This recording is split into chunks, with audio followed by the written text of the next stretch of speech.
So I will try to keep it short and sweet because this is your first exposure towards the artificial lift system, especially a ESP. So I will try to keep it very concise. So agenda is that we will start with the artificial lift system. Why do we actually need this? And how ESP actually fits into artificial lift system and how it's being deployed globally in not only just the energy industry, but also in the geothermal industry, in mining applications, and in the municipal and dewatering applications. Some of the key systems of the ESPs that we will discuss about is the ESP motor, which is the heart of the system, ESP protector pump, and ESP cable. And finally, I will conclude the presentation on how we are getting into the new era of clean energy and how ESPs play a very pivotal role in ushering us into this new era. So let me just quickly go why we actually need artificial lift system. Once we drill an oil well or a water well or a geothermal well, there are two kinds of scenarios. The first scenario is that you have a reservoir pressure that is high enough that it will push the reservoir fluid into the oil well or into the casing and all the way to the surface. In that very case, we call it a natural lift, and you don't need an artificial lift system in this kind of a scenario because there is sufficient reservoir pressure to push the wellbore fluid all the way to the surface. These are called naturally lifted wells. Now, imagine a scenario in which there is a low reservoir pressure. In that case, there is not enough energy in the fluid to go all the way to the surface. In that case, we need an artificial lift system, some sort of arrangement that can push the fluid all the way to the surface. And that's where the artificial lift systems come into play, that they are artificially lifting the well fluid all the way to the surface. That usually happens very often because as the reservoirs deplete, whether it's an oil reservoir or a geothermal reservoir, the reservoir pressure will deplete over the period of time, and then you would need a artificial lift system to push that fluid all the way to the surface. There are different type of artificial lift systems. ESP is just one of them. All of these systems have their very important role to play in the life cycle of a reservoir. When we have very less pressure differential between the wellbore fluid and the reservoir, we can use a simpler method, but once the differential pressure increases, we have to go to a higher horsepower method or more complicated methods. Some of the artificial lift systems that we use are gas lift systems. Gas lift is a very mature technology which originated in 1930s and 1920s. It has been used globally. One of the bigger places where it is deployed is in the United States. Similar to gas lift systems, we have a PC pump, which is progressive cavity pump system. It's a positive displacement pump system, which is also used for pushing the fluid all the way to the surface. Then we have hydraulic pumps and beam pumps. Beam pumps, this is probably one of the most common. It's an icon of the oil industry. You must have seen whenever we talk about the oil industry, we always talk about a pump jack, which is more like a nodding donkey on the surface. It's actually artificial lift system, which is pushing the wellbore fluid all the way to the surface. And then ESP is one of the most widely used systems around the globe. Because of multiple reasons. It's a very flexible system. You can use it for very matured wells, very low flow to very high flow. It is used not only on the onshore applications, but also in the offshore applications, in the deep water, subsea kind of environment. It's a very reliable system which has been deployed by all the major oil companies around the globe. So The question is that which artificial lift method is best? It totally depends upon the well conditions. For a very high flow, we need ESPs or gas lift. For the low flow, progressive cavity pumping systems or the beam pumping systems are more suitable. So if you take a look at the table, it's a very good comparison between the different methods. You can see different artificial lift methods on the top, and then different criterias that they have to deal with on the vertical hand side. For the operating depths, for the higher depths, as I mentioned earlier, that ESPs are more suitable because they can actually be deployed at a very deep point in an oil well. While in case of reciprocating lift systems and progressive cavity pump systems, they can be deployed only in shallow wells. Then similarly, as we go towards the right-hand side, ESPs can actually handle much more higher volumes because you have the ability to configure them with the low horsepower motor to have a very high horsepower motor. So you have the ability of actually using them for the low flow to the high flow applications. Then similarly, they can be used for very high operating temperatures. That makes them very, very suitable for the geothermal wells because in the geothermal wells, we routinely experience temperatures above 300 degrees Celsius. So ESPs are the method of choice for artificially lifting that superheated water all the way to the surface. Then similarly, in terms of corrosion handling, gas handling, ESPs is a very appropriate choice of system. But usually, if there is a very high GOR, which is gas to oil ratio in the well, that means you have a very high gas content. Then usually progressive cavity pumping systems and gas lift systems, which do not require, which are more of a positive displacement pump and a gas lift system in which you inject gas, it's more suitable for gas handling. ESPs, unfortunately, are not very good with the oil wells with a very high gas to oil ratios. Then similarly, in terms of fluid gravity, if you have a very viscous fluid, ESPs are more better than other artificial lift systems.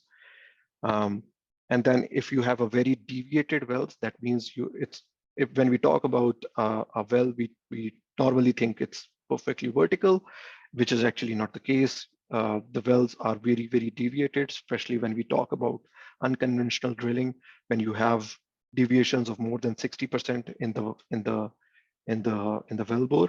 ESPs are much more suited for highly deviated wells.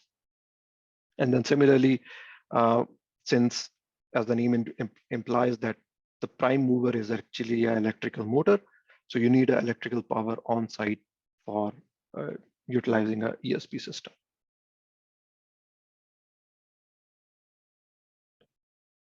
This is just a general comparison about if you have to put a ballpark about where do you want to use different artificial lift methods. Usually when you have low flow and not very deep applications, you start with a rod pump. Then you go to the PC pump systems because they are moderately suitable for the low flow to medium flow applications, and then slightly deeper, like 7,000 feet kind of depth of a well. And then similarly, once you go towards the submersible pump systems, they are very suitable for the high flow applications and very deep applications. And then gas lift systems are suitable for high flow deep application, but then you need to have gas available on site for the gas lift systems to work, while in case of submersible pump systems, that is not a requirement.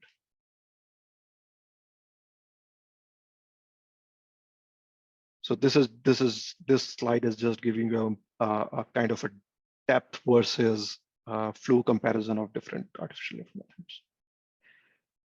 So let us talk about what is a ESP system. It's a system which has been there for quite some time. It's not a new invention.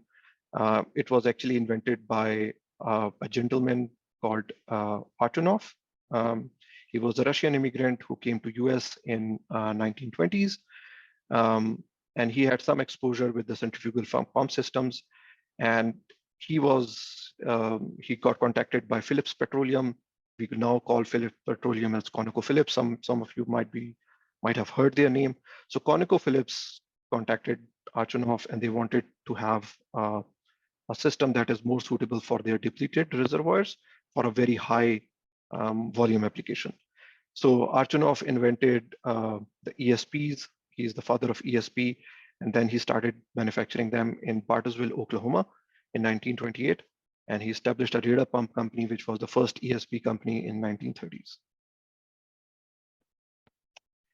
So what is the ESP, and what are the different components of the ESPs? Because once we get into the subsequent slides, we are going to talk about the different subsystems of ESP.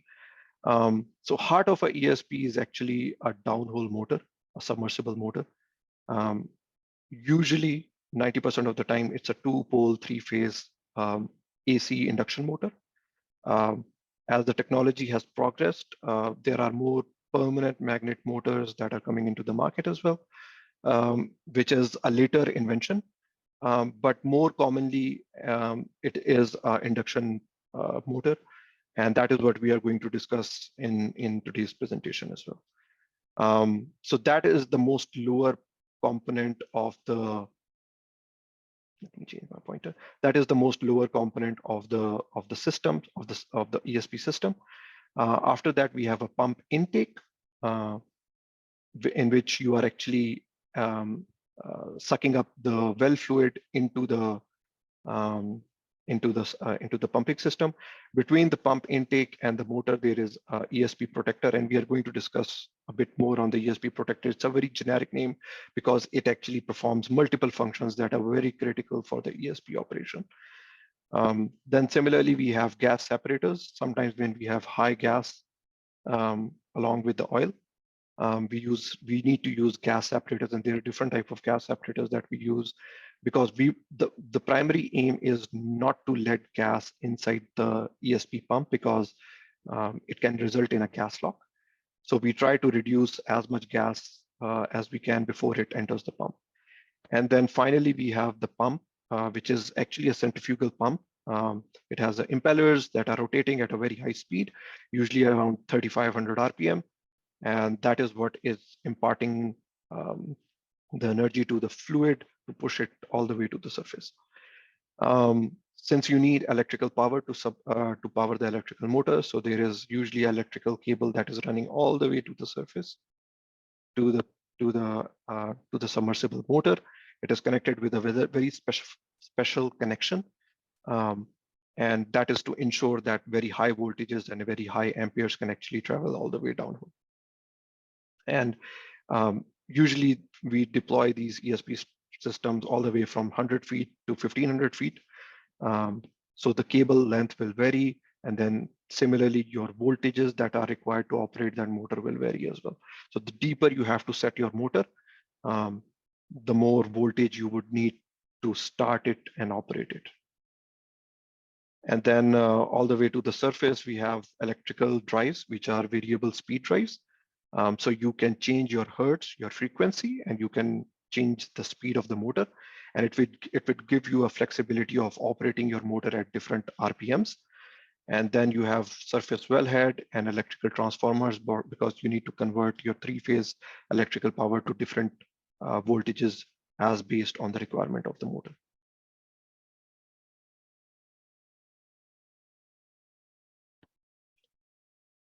So let me start with the heart of the motor. We call it a heart of the motor because it's the prime mover of the ESP system, which is a submersible motor.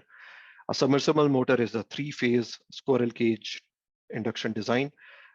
If you guys remember your electrical basic electrical circuits course, there are 2 types of motor. There is an induction motor, in which you induce current into your stator, which I'm going to talk in the further slides, and then it will chase that magnetic field that is induced in the rotor. We call it a 2-pole because there are effectively two poles in this motor. In the coming slides, I will introduce how the pole is a very important number in deciding your frequency and your RPMs of the motor. So the lower the poles of the motor are, we are talking about, let's say 2 or 3 pole, the more higher RPMs you have. The higher poles you have, the lower the RPM is going to be. So ESP motor effectively provides the torque that is required to drive the downhole pump. If you remember the previous slide, you have the pump which is at the very top of the string. So the ESP motor is providing the torque that is required to run that pump. You have ESP motors in different configurations. Some of those depend upon how big the well bore size is. So the tighter the casing is, the tighter the well bore size is, the smaller the diameter of the ESP motor, because you have to fit it in a very tight space. And then you have different configurations. You can have one single piece motor, or you can actually tandem the motors. That means you can connect two motors on top of each other. And then you have voltage rating that is dependent upon the horsepower of the motor, that how much power it has to provide, and also how deep it is set, because the deeper it is set in the well bore, the more voltage you would need. So what is the basic construction of an induction motor? This is not only just true for a ESP motor, it is true for any more induction motor you will pick up, and you will slice even the ones that you use in the water wells. There are two basic components. One is called stator and one is called rotor. Stator is effectively, as the name suggests, it remains stationary. It does not rotate. It actually is a metal tube with a lot of electrical laminations tightly packed into it. And they are tightly packed, and then there are motor windings that are actually going through these lamination slots. These lamination slots and the windings actually provide you with the three phases that are required to operate this ESP motor. The housing, which is electrical, not electric, but a metallic tubing that these laminations are packed into. It forms the casing of the electrical motor, and then it is threaded on both ends, so you can actually connect it with either another electrical motor or with the other components in the string, like a motor protector, and ESP pump. Similar to stator, there is a part which is rotating, as you must have imagined that there is a rotating part to it as well, which is called a rotor. Similar to rotor, we have laminations in the rotor as well. These laminations are also tightly packed with each other.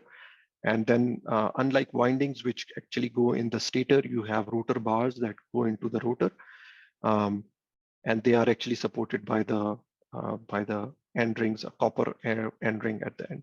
The laminations on both stators and rotors are actually made of steel, electrically conductive steel. And that is, laminations actually play a very important role in the efficiency of the motor. And that's why the material selection for the laminations is very important. So what are the working principles of an induction motor? As I suggested earlier, that there are two main components. One is called rotor, which is at the center, and there is a stator. The rotor rotates, the stator does not rotate. And there is a shaft that connects different rotors, because in ESP motor, you can actually stack rotors together. This shaft runs all the way from the motor all the way to the pump.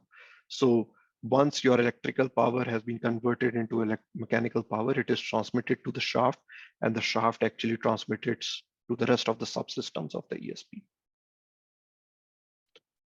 So induction motor has been around for a very long time. It's a very reliable method that is used for converting electrical energy to mechanical energy. Usually what the basic principle is that once you induce current into a coil, it will generate a magnetic field. The more coils you have, and if the polarities are actually matching with each other, the more coils you have, they will support the magnetic field, and the magnetic field becomes really, really strong. And that is the basic principle of a ESP motor, that you create a magnetic field inside a loop. Once you have stacked multiple loops, it creates a very strong magnetic field.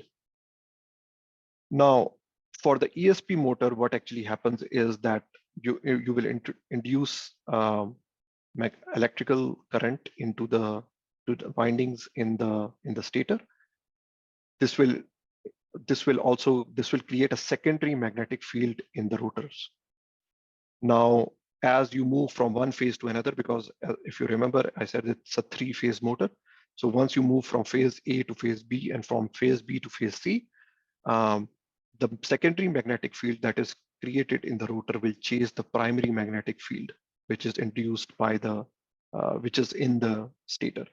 So that chasing of magnetic field actually drives your rotor.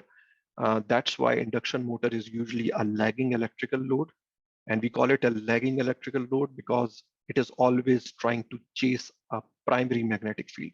It's not there. There is always a lag between the two magnetic fields. Because of that chasing, that is called a lagging electrical load. So once the current moves from one phase to another, so you have your phase A, your phase B, and your phase C. Once the current will move from phase A to phase B and phase B to phase C, your rotor will chase that primary magnetic field. As I mentioned earlier, that the poles of the motor play a very important part. So this is just a quick comparison between the different pole of motors. As you go from 2 is usually the minimum number that you will find in the induction motors. There is no one pole motor. So as you go from 2 to 18 pole motors, you will see that the RPM will reduce. Your RPM will reduce, your torque will increase, and if the RPM is directly proportional to hertz. So if you are in the part of the world where there's 60 hertz, you will have a different RPM. And if you are in a part of the world where it's 50 hertz electrical, then you will have, for the similar pole motor, you will have 3000 RPMs.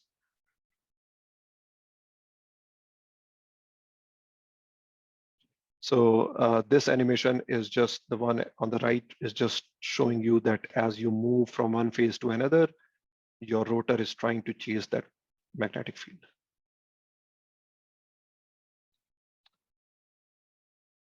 So how do you select a motor? It depends upon multiple factors. One of the primary selection criteria is the temperature rating. So your downhole temperature rating plays a very important part. And it also plays a very important part in the selection of magnetic laminations and the magnet wire that is in those laminations. We have all the way from low temp applications to very high temp applications. When we talk about high temp applications, we are talking about 375 degrees Celsius. And that is the maximum that we have gone to so far. And the motor selection also depends upon how much power or the horsepower is required by the pump, because as you remember, pump is actually pumping the liquid all the way to the surface. So your pump power requirement actually drives your motor selection. What kind of a flow rate you require, higher flow rates, bigger the motor, higher the horsepower. And similarly, the density, the more dense and more viscous liquid you have to push all the way to the surface, the more power is required. And then similarly, cooling conditions. As you have seen that this is a naturally cooled system, there is no liquid cool or a dedicated liquid cooling to it. So the wellbore fluid that is actually passing on the outer casing of the motor actually cools it down as well.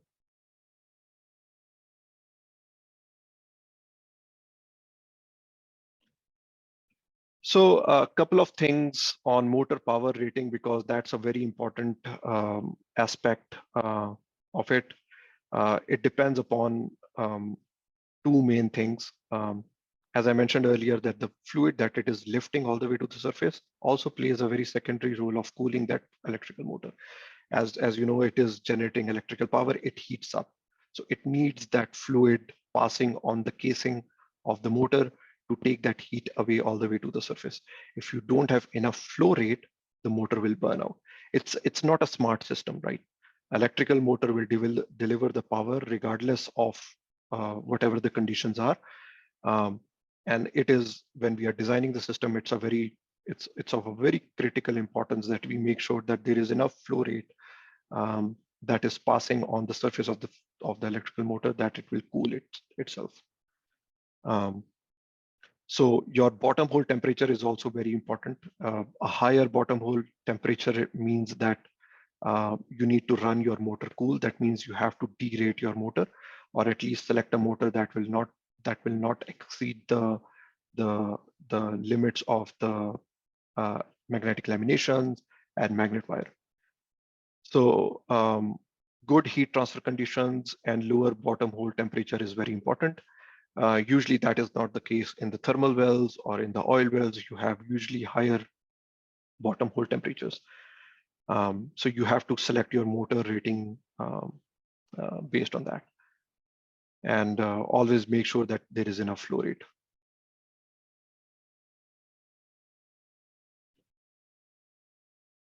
So power requirements, as I mentioned earlier, that the power requirements of, or in terms of motor selection, how much horsepower of motor you need to select is very, very dependent upon two things. One is the flow rate, that how much fluid you need to push all the way to the surface, and secondly, the density of that liquid.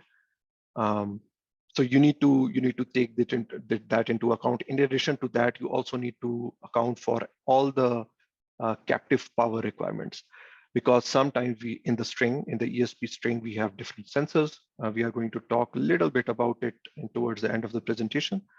But we have these different sensors that are either measuring the motor vibration, or they are measuring the intake pressure or the temperature of the motor. So you have to account for all these captive power requirements that are taking power from your motor as well. So not only just your pump, but also your auxiliary equipment that will utilize the electrical power. So usually what happens is that, so this is a very typical pump curve whenever we talk about centrifugal pumps in particular, because in ESP motor, you are actually driving a centrifugal pump. So whenever we talk about a centrifugal pump, we always talk about a pump curve. In pump curve, what it tells you is it will give you the operating range of that pump in terms of how deep you can set it and how much flow rate in terms of BPD, which is barrels per day it is. So your barrels per day is usually is on your x-axis, and then your setting depth or the lift in terms of how much you have to push it to the surface. This is the vertical distance between your pump and the surface that it has to pump it to. So usually the lift is on the y-axis, and then your flow rate is on the x-axis, and then you generate a pump curve, and it will tell you, and it will usually give you a operating range. Usually this is the operating range that we have to, it depends upon multiple factors, which I'm not going to go very deep into, but usually for every centrifugal pump, a manufacturer will tell you what is the operating range of this pump and what is the best efficiency point. In terms of, and when we talk about best efficiency point, usually for the electrical motors, that is around 80% of the efficiency. So we try to operate our system at the best efficiency point of the pump. You can go above and beyond them, but we try not to go beyond a certain range, which is called operating range. So based on that, if you have a desired flow rate that you need, based on that, a pump curve will actually tell you how much horsepower of motor you would require. We add up a little bit of safety factor to it. We look into what auxiliary equipments will be using electrical power apart from the centrifugal pump, and based on that, we select the horsepower of the motor that we would need to deploy. As I said, that there is no single method that is universally applicable, and usually that depends upon the return of experience, the well conditions, the viscosity of fluid, because around the globe we have wellbore fluids with different viscosity. We have medium oil, we have heavy oil. For example, if you go towards the northern hemisphere, the oil is usually of a very high viscosity, so you have heavy oil. So that depends upon multiple factors. So you can be lifting 100% water to a very heavy viscous crude oil. So that affects the selection of motor. The second piece of equipment that goes on top of the motor is called the ESP protector. It is called ESP protector because it actually performs multiple functions. The ESP protector is actually connected with the motor through the pump shaft, through the shaft that we saw earlier that passes through the rotor. That shaft actually passes through the entire length of the protector. And at the end of the protector, you have ESP intake, and on top of the ESP intake, we have the ESP pump. So the protector actually performs multiple functions. For example, it transmits torque from the motor to the pump. That is one of the primary aim through the shaft. It makes sure that the wellbore fluid does not enter into the motor. As the motor starts operating, it heats up, and the motor is actually filled with the dielectric oil. As it heats up, that oil expands and it needs to go somewhere. So this ESP protector have metal bellows, it has elastomeric bags.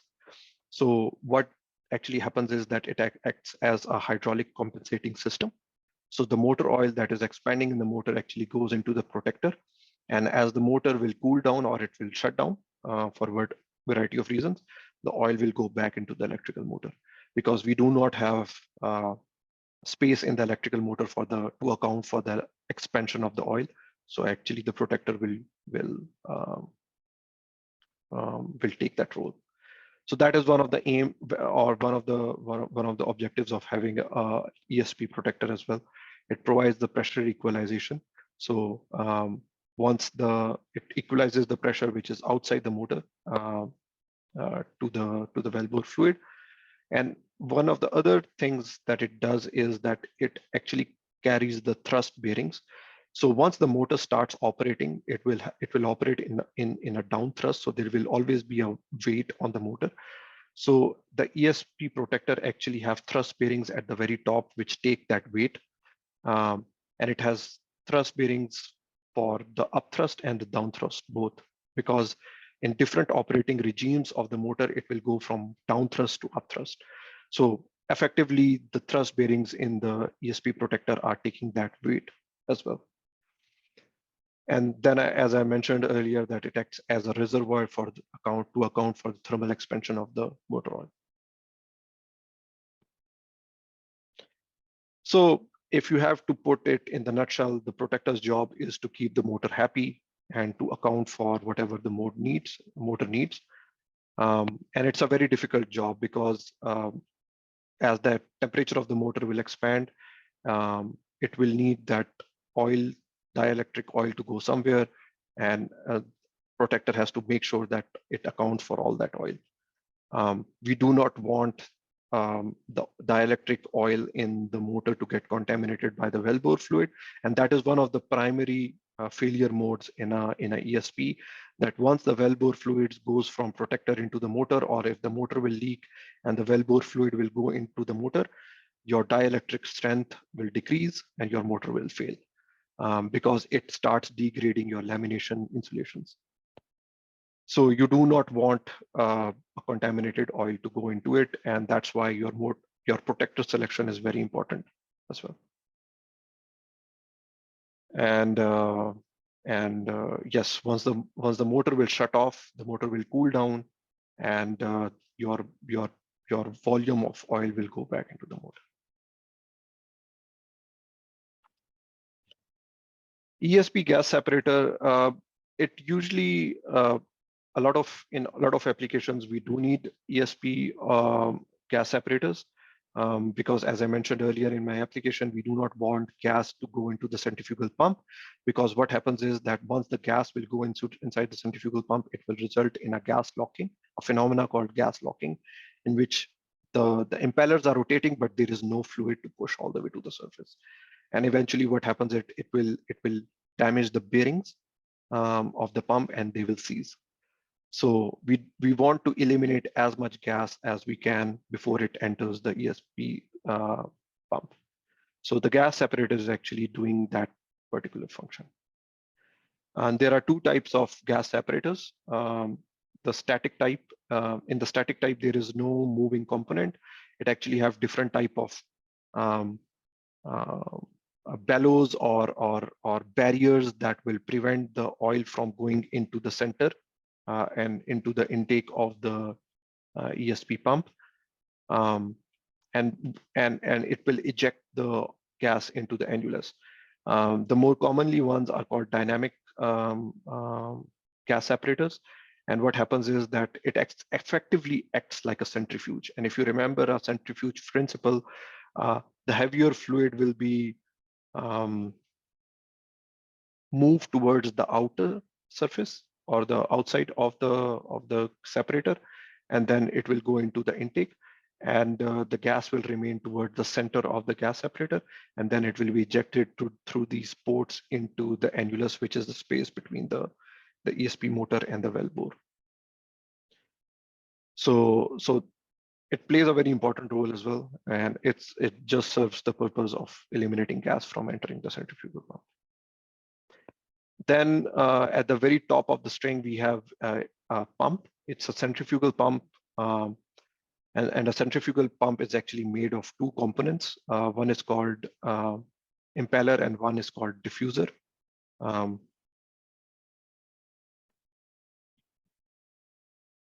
So impeller and diffuser.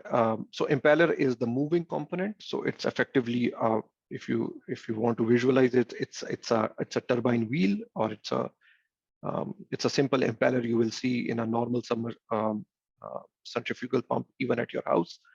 And what it does is that the fluid will enter through the eye or the center of the impeller, and then it will be, since the impeller is rotating, it will be pushed towards the periphery of the impeller, and then it goes into the diffuser. So if you see over here, you have impeller and diffuser stack, and from the diffuser, there are channels that will actually push it towards the eye of the second impeller.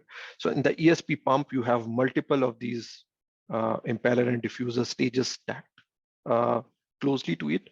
And the fluid will enter from the first impeller, goes into the first diffuser. From the first diffuser, it will go to the second impeller and into the second diffuser.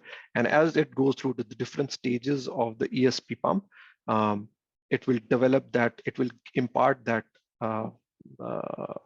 energy to go all the way to the surface. One impeller and one diffuser actually make one pump stage. So when we are deciding on the flow rates, we need to also decide on how many pump stages we would need, because the pump stages will define how much head will be, or the energy will be imparted to the fluid so that it can go to the surface. So ESP power cable, as I mentioned earlier, it's an electrically driven system. So you need the electrical power to be transmitted all the way downhole. So that is the primary aim of the power cable, that it takes the energy, electrical energy from the surface all the way to the downhole. And it usually, since there are, as I mentioned earlier, that there are three phases in a ESP induction motor, so you need three conductors. So you can see those three conductors. The selection of the power cable actually depends upon your bottom hole conditions, so your temperature and your fluid properties.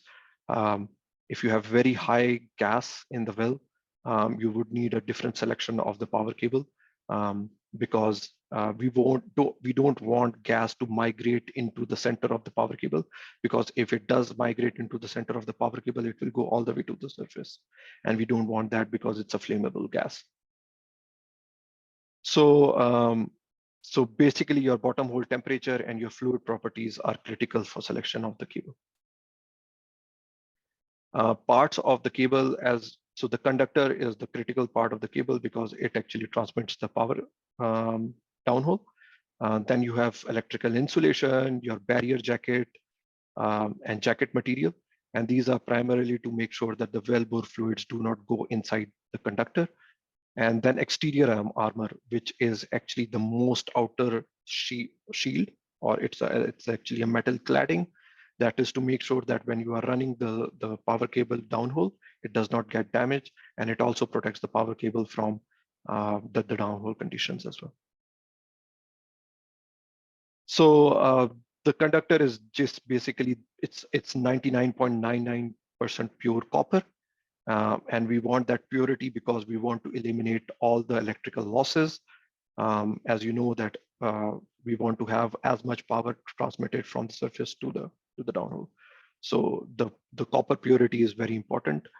And if you have to transmit more power, you have to have a bigger diameter of these conductors. And then electrical insulation, you need electrical insulation. You know that electrical wires, you need that insulation to make sure that the face-to-face barrier integrity is performed. And it also provides the chemical resistance, and also make sure that the temperature limit does not get exceeded for the conductors. And then armor is there for the mechanical protection. The jacket, which is the intermediate layer, actually serves as a purpose of making sure that the wellbore fluid do not attack the conductors, because we want to prevent that chemical reaction. So there are two types of cables. There is a round cable and there is a flat cable. The most commonly used cable is a round cable, which you see on the right-hand side over here. In some of the applications where you do not have a lot of space, because round cable actually takes a lot of space. If you have very tight restrictions around your ESP, because ESP actually needs to fit in a wellbore, and you want to have more clearance around the ESP, then you run a flat power cable, because flat power cable will actually give you more space around the ESP, if you can see on the picture over here. So so the cable selection is very important. The cable also generates heat, so the flow rate also cools down that heat that is generated in the cable. Then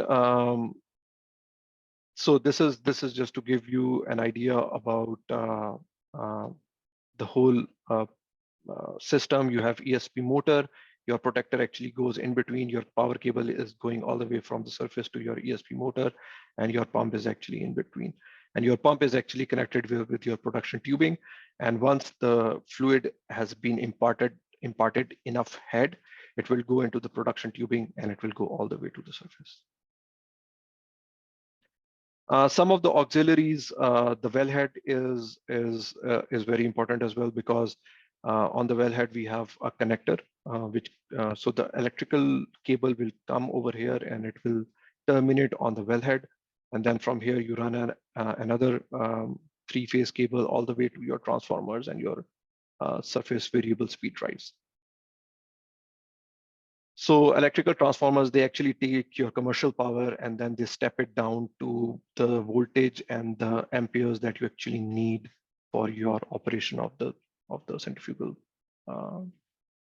ESP motor. And they can be step up or step down, depends upon what kind of power you are getting on site from your commercial provider and what power is required by the downhole motor. And then we have switchboard and VSD, variable speed drive. So the primary aim of the VSD is actually to change the hertz of the motor. Because if you don't have the VSD, the motor will either operate in a 60 hertz or a 50 hertz configuration. But if you want to change, and if it is actually operating on a fixed hertz, then you cannot change the speed of the motor. It will operate at 3600 RPM or the 3000 RPM, depending if it's a 60 hertz or a 50 hertz location. So you need the VSD, variable speed drive, to change those hertz so you can change the speed of the motor. And once you change the speed of the motor, consequently, the speed of the pump will change as well. And in that way, you can operate your pump into different operating conditions, as what I showed you in the pump curve. And it provides you with that flexibility of operating within. Some of the operators in the world will skip the variable speed drive, and they will just operate your ESP at a fixed hertz. Some of the operators want that flexibility because they want to as the flow rate or the reservoir will deplete, they want to have that flexibility of operating their motor at a lower RPM, so that they don't have to change the motor, or they don't have to deploy other artificial lift methods. Then finally, we have the multi-sensor, and we call it a multi-sensor because it actually measure different things. It can measure the motor temperature. As I mentioned earlier, that the motor temperature is very important. We need to operate our motor at a temperature which is lesser than the limits or the temperature rating of that motor. The higher the temperature is, the more chances of failure it's going to be. So for that, we have multi-sensor, which is measuring your motor temperature. It is measuring your motor vibration and also your intake pressure and temperature. And it is transmitting that through a cable all the way to the surface. On the surface, we actually have a controller, and it is taking all those parameters into account. And the system has become more smarter now that you can take all those inputs, your vibrations, your temperatures, your pressures, and you can tweak your system, and you can have alarms and interlocks set up in a way that your motor will not burn, and it will shut down the system at a predefined parameters. So it provides you with protection, your alarms and trips, and the multi-sensor also helps you in monitoring your reservoir and trending your pressures and temperatures, so you have a better idea of how your system is performing and how your reservoir is doing. So this is just a very recent case study that I wanted to. So ESP motors are finding more of their applications in the high temperature geothermal wells. This is something which happened in Turkey, where ESP is being used to pump that hot liquid all the way to the surface and to generate the electrical power for one of the operators in Turkey. So that's where the future lies. That's where the ESPs will find their image as a clean energy source. I think with that, this was my final slide, Prof.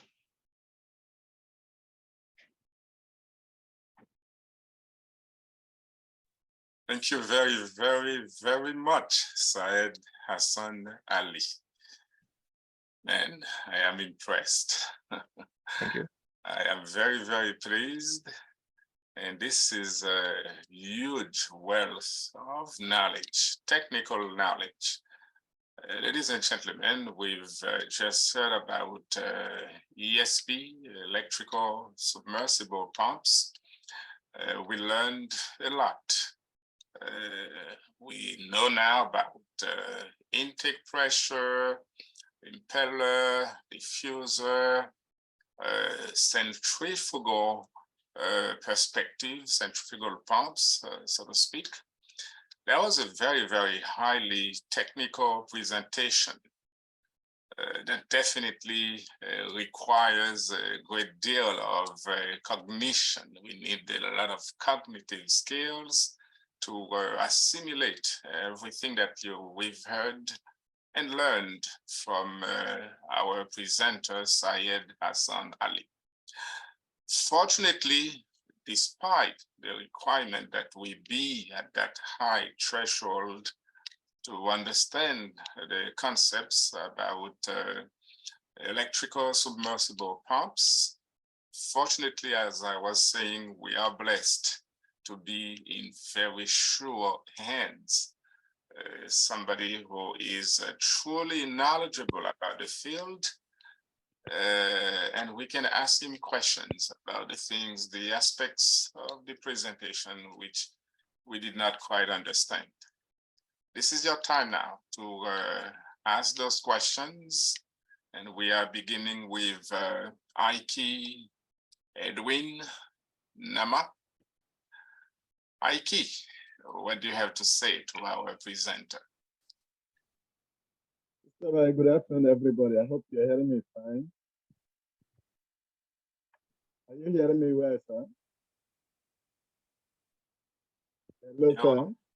Your audio is not very clear. It's kind of muffled a little bit.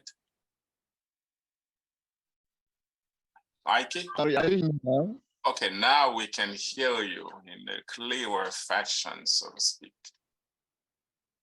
It's okay. I said good afternoon, everybody. I appreciate the presenter. That's a very technical one. And I know every other person will benefit from this for the knowledge sake. But those of us who are purely electric, I think we are more blessed this afternoon than any other person. My simple question to him is, when deciding ESP, how do you look at the depth of the, let's say a borehole, the depth of the borehole, the distance of maybe like an up tank from the borehole, and finally, the height of the up tank.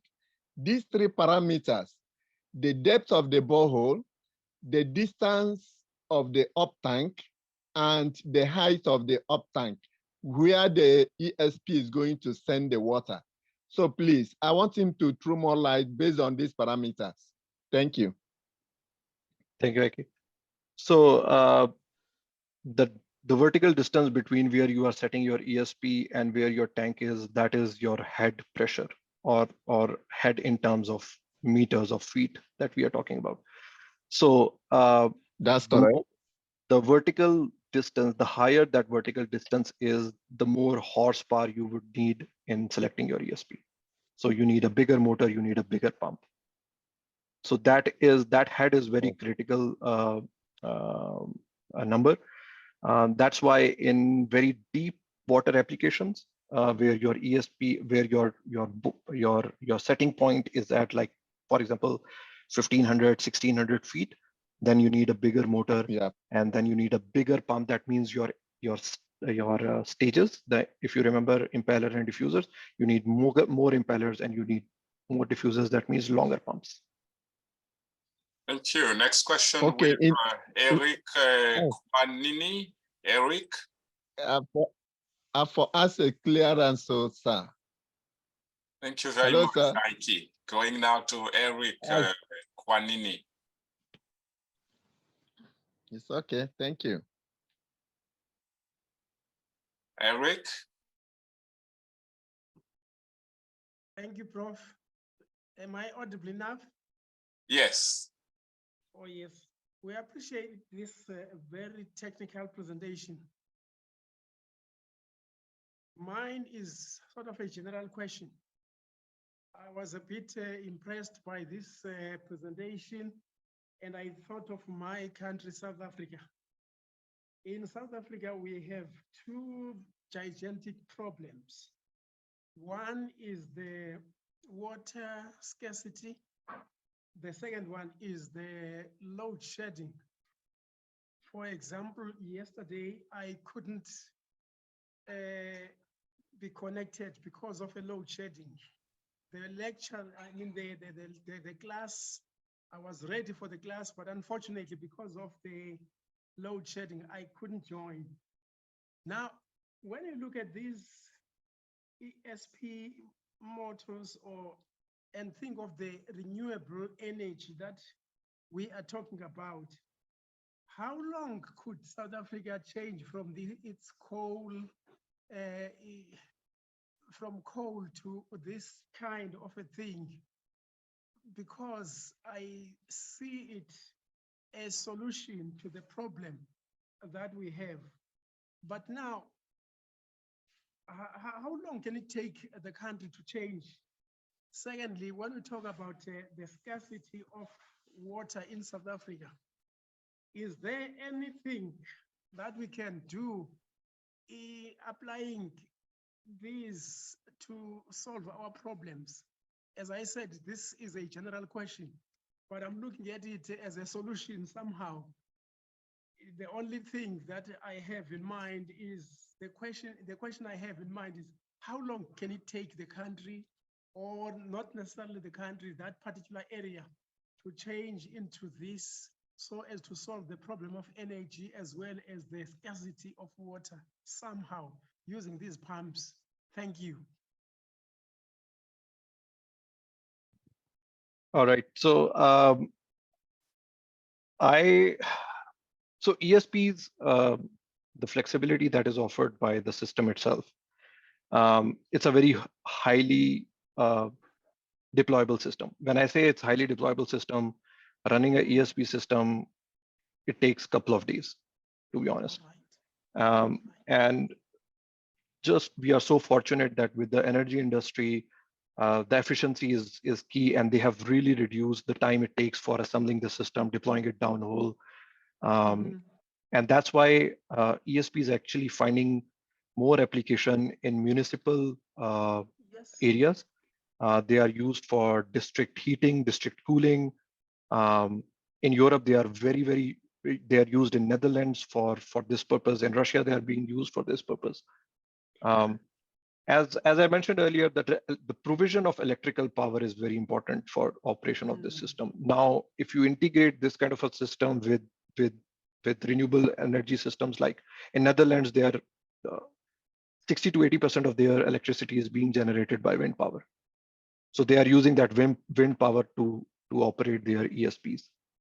So we have case studies like that, but obviously we need to, whatever the location is, provision of electrical power, whether you do it through the renewable means or through the conventional means like oil or through natural gas, that is going to be very important. There are sites in which we have natural gas generators, gensets, that are providing power.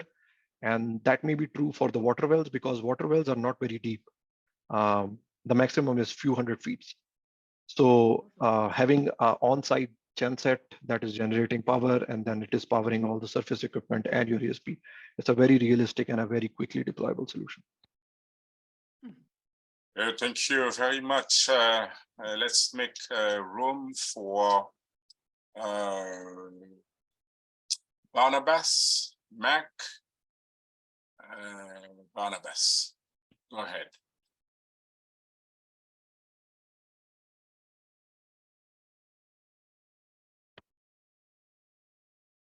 Barnabas, so we can see that you are speaking, and I have turned your microphone on from my end. Let's see if we can get you at this point. Your microphone, okay, it is on now. Can you hear me now? Very well. Can you hear me now? Good afternoon, all. Can you hear me? Yes, Barnabas. Okay. Thank you very much for such an elaborate and technical topic for our benefit. From what I understand, the ESP is designed with high protection considerations. And but notwithstanding, it is still prone to some vibration, temperature, and some other problems. So my question is, what is the type of maintenance that could be applied on the ESPs, or is it designed to run to fail? That is my question. Thank you. So yes, so it is actually designed to run to fail, in the most simplistic terms. If you would have seen that comparison chart between different artificial lift methods, ESPs are designed in a way that you do not require maintenance. So you cannot do maintenance downhole. That is one of the primary reasons as well. The reason for that you cannot do maintenance downhole is because the cost of pulling a ESP out of an oil well and replacing it with new one or doing a maintenance is just too high.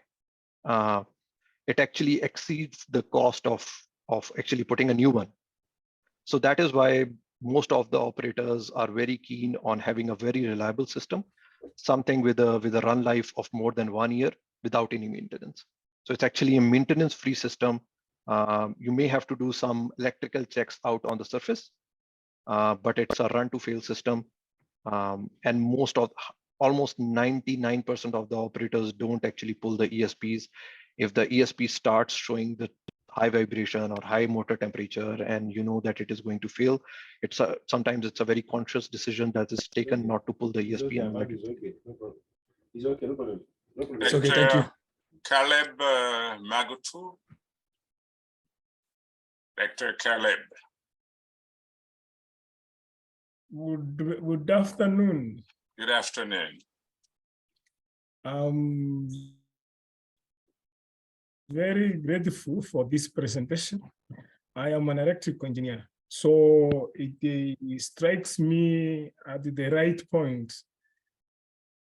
And my question is, but first and foremost, I want to thank the presenter for his presentation. This is a good presentation, which has been very audible, and we thank him for that. My question is, we would like to, as electrical engineers, we like to have a way we can improve the efficiency of this particular kind of machine.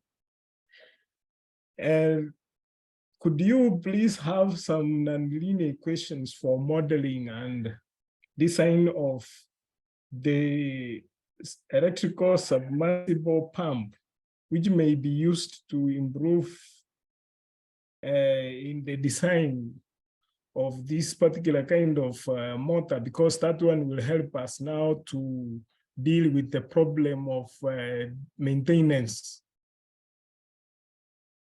So, Caleb, one of the things that slowly the industry is moving towards is to move away from the induction motor and going towards the permanent magnet motors, because they are much more efficient than, in a very simplistic terms, they are more efficient than the induction motors. So that is certainly where the industry is moving. The other thing is that most of the ESP motors, I would say 90% of the ESP motors are closed slot winding. If I will go back to some of the slides, so the industry is actually trying to move towards an open slot winding in which your magnet wire is actually very close to your rotors, so your electrical losses are minimized. So that is over there as well. Then when these motors were first invented, the simulation capabilities, the electrical simulation capabilities were just not there. Now with the simulation capabilities, we are looking into the magnet wire sizes. We are trying to optimize your magnet wire sizes. And we are trying to achieve better field adherence, better and much more stronger electrical fields, and minimizing your electrical losses. Thank you for your new response, Syed Hassan. I hope Dr. Jin now, Dr. Jin Toshuku is ready for her question. Dr. Jin. Good evening to you all. Good evening.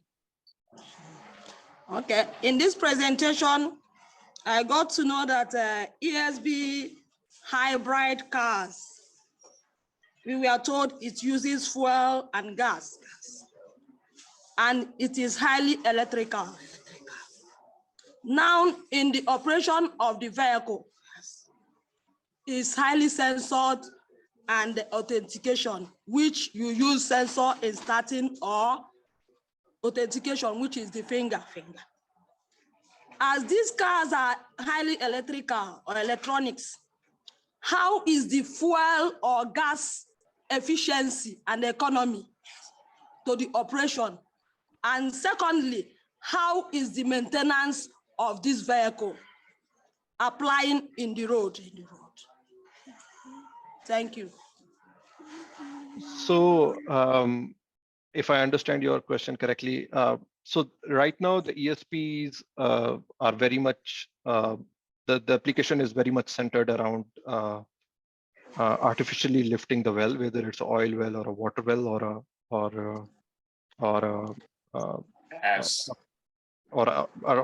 any other kind of a fluid, that is whether it's a brine or a salt water. They have not yet gone into or they have not found their application into the electrical vehicles. Electrical vehicles are still primarily centered around permanent magnet motors because they are more efficient, and the efficiency is very much required over there. Thank you. Emmanuel or Ray, we have two more questions to go, ladies and gentlemen. The first one being granted now to Emmanuel or Ray. We are listening to you, Emmanuel. Okay, thank you for the presentation. So from these questions asked by individuals, I got something very important from you, that the permanent magnets are more efficient than industrial motors, and the windings to the rotor to be close to be so close to minimize losses. I think this is very helpful for me. It's very key points we use in the future. So my question is for taking the motor selection, for making motor selection, because of the depth of what you want to talk about from the fluid, from the well. How do you make that selection? Because I'm just thinking of some factors like you mentioned might determine that. One of them is the fluid viscosity and some other factors. So what is the tolerance that you need to take for that selection? Because sometimes there might be some fluctuations in this viscosity and this other factors. So what is that tolerance that you must take to ensure that you continue to do your pumping without problem? So usually the safety factor is around 10%. So let's say your fluid viscosity and your head, you come out to be around, let's say, for the sake of argument, a 50 horsepower motor, then you need to go 10% above that to kind of account for all the other uneventualities. For example, your setting depth might not be very precise, right? So you need that 10% to account for the tolerance in your setting depths. And the difference in your calculations and the difference in your viscosity of the fluid, which cause there is the potential in the reservoir fluid to change its viscosity as it either gets more gas intrusions, or either there is more water that becomes part of the reservoir fluid. So that viscosity will change. So you have to have that 10% kind of a safety factor to account for all those differences. With your permission, Syed Hassan, let's take the last question from Dr. Ifeanyi Eddy. Dr. Ifeanyi, for the last question. Okay, yeah, thanks for the opportunity to ask question. My name is Ifeanyi Eddy Oko. Like a lot of people have said, I work in an oil industry and we installed an ESP in one of our wells. But we found out that from the very word go, the ESP never really functioned, and it created a lot of problem between us and the vendor. So I wanted to, so now that we are talking about ESPs and their functionalities, I just want to find out what could be the reason why an ESP installed in a well, would not just function, wouldn't lift crude. So if I may ask you, what is the what is the challenge that you are facing? It's not lifting fluid all the way to the surface? Yes, it's not lifting fluid all the way to the surface. So most likely either the motor is underpowered, or either the pump is not selected correctly. So it does not have enough stages that will impart that enough head for it to go all the way to the surface. Or it could be in the inflow problems as well. And that's entirely different subject in which you have to, the flow assurance actually comes in. You have to ensure that there is enough fluid that is coming into the wellbore, and for the ESP to actually push it to the surface. If there is high gas, then ESP is actually not a good method of lifting that fluid. So there could be multiple issues. Okay, so if I get you correctly, so if you pick the wrong size of motor, it could lead to it not functioning properly. That is one of the things, yes. All right, we've been very Okay, blessed thank you. again, ladies and gentlemen, to have heard and learned from Syed Hassan Ali, a presentation that has proved to be top-notch. I love to use that word because anywhere else you go, on planet Earth, you're not gonna get any better. Thank you very much, Thank you, Prof. Syed Hassan Ali. Man, you've done a truly outstanding job, both from a technical perspective and in the academic world as well, from an academic vantage point. If you want to utter the last concluding remark, Syed Hassan Ali, a conclusion from you, please go ahead at this time. Thank you, Prof. No, thank you very much for all the audience for very wonderful questions and patiently hearing to my presentation. I definitely appreciate your time and hope to see you guys soon. Thank you very much. Be blessed, brother. We've been happy to have you at Atlantic International University. And to each and every one of you, ladies and gentlemen, it's been a real pleasure. Thank you. Bless. Thank you. Thank you. Thank you. Thank you very much. We enjoy the Thank you very much. Thank you very much. Bye. Thank you very much for the lecture. Thanks so much.